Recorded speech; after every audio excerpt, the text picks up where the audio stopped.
नमस्कार दोस्तों, स्वागत है आपका किया एजुकेशन चैनल पर। मैं प्रोफेसर डॉक्टर छाया मित्तर, रिटायर्ड प्रिंसिपल। दोस्तों, 25 दिसंबर 1927 भारत के इतिहास की एक ज्वलंत घटना जिसने सदियों पुरानी अन्याय की दीवार को आग लगा दी। यह हिम्मत किसी ने सदियों तक नहीं दिखाई थी। इस सुनहरी ऐतिहासिक घटना को अंजाम देने वाले महामानव थे सामाजिक न्याय के असली योद्धा डॉक्टर बाबा साहेब अम्बेडकर। जी हाँ, इन्होंने 25 दिसंबर 1927 को मनुस्मृति जलाई। महाराष्ट्र के महाड़ की भूमि पर भड़की वो आग समता और मानवता के क्रांति की चिंगारी थी।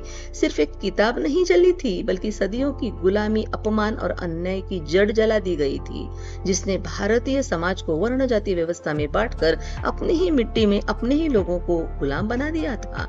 बाबा साहब के लिए यह घटना सिर्फ किताब जलाना नहीं, बल्कि उस अमानवीय विचारधारा को जड़ से खत्म करना था। पीढ़ी दर पीढ़ी जिस वर्ण में जन्मा, उसी वर्ण के हिसाब से काम, यह मनुस्मृति का घिनौना नियम था। ब्राह्मण सिर्फ पूजा, क्षत्रिय सिर्फ लड़ाई, वैश्य सिर्फ व्यापार और शूद्र इन तीनों वर्णों की सेवा। दोस्तों, आप ही सोचिए, सिर्फ मुट्ठी भर क्षत्रिय लड़ेंगे तो भारत गुलाम बनना ही था। उस समय दलित यानी शूद्रों को न मंदिर प्रवेश, न संपत्ति रखने का, न ही पढ़ने का अधिकार, न चप्पल पहनने, न नए कपड़े पहनने का, न ही बोलने की आजादी, यहाँ तक कि उनके बच्चों के नाम तक अपमानकारक रखना, यह मनुस्मृति का अमानवीय नियम था, ताकि शूद्रों की पहचान ही अपमान बन जाए। ब्राह्मण, क्षत्रिय और वैश्य की रात दिन गुलामी करना, यही थी शूद्रों की असली पहचान। इतना ही नहीं, जब अंग्रेजों ने सब भारतीय के लिए पहली बार स्कूल खोले, तो शूद्रों के बच्चों को अछूत कहकर स्कूल के बाहर बिठाया जाता था। क्या ऐसी घिनौनी परंपरा को जलाना गलत था? कम से कम यस और नो कमेंट में जरूर बताएं।